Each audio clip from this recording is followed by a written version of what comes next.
গতির ঝড় আর একরাশ বিস্ময় নিয়ে হাজির হয়েছিলেন উমরান মালিক। ইন্ডিয়ান প্রিমিয়ার লিগে নিজের প্রথম আসরে তিনি তাক লাগিয়ে দিয়েছিলেন সবাইকে। শোয়েব আখতারের সর্বোচ্চ গতিও হুমকির মুখে, এমন অভিমতের সঞ্চার ঘটিয়েছিলেন উমরান মালিক।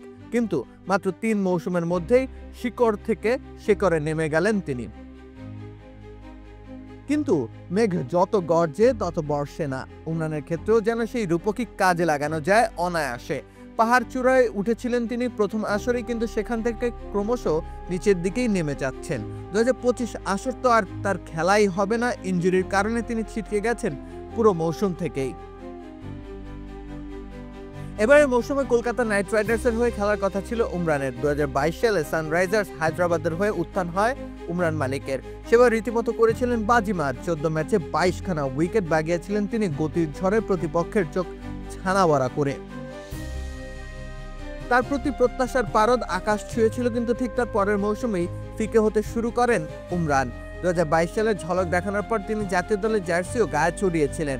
ওয়ানডে ও টি-20তে স্রেফ তার গতির জন্য জায়গা করে নিয়েছিলেন, কিন্তু উল্কার মতো চোখের নিমিষেই যেন সেসব হয়ে গেল অতীত।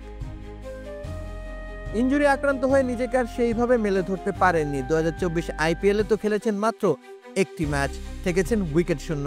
এর আগে 2023 মৌসুমে 8 ম্যাচ খেলে 5 উইকেট নিতে সক্ষম হয়েছিলেন। শুরুতেই প্রত্যাশার পাহাড় গড়ে যেন তিনি নিজেই পড়েছেন বিপাকে। সেই প্রত্যাশা পূরণের জন্য নিজেকে নিংড়ে দিতে গিয়ে ইনজুরি আক্রান্ত হয়ে পড়ছেন তিনি, আর তাতেই যেন সকল সম্ভাবনার প্রদীপের জ্বালানি ক্রমশ শেষ হয়ে যাচ্ছে। এই ইনজুরির বাঁধন ছিঁড়ে প্রত্যাশার পাহাড় ডিঙিয়ে উমরান কি পারবে আবার গতির তাণ্ডব তুলতে? রাকিব হোসেন রুম্মান, খেলা ৭১।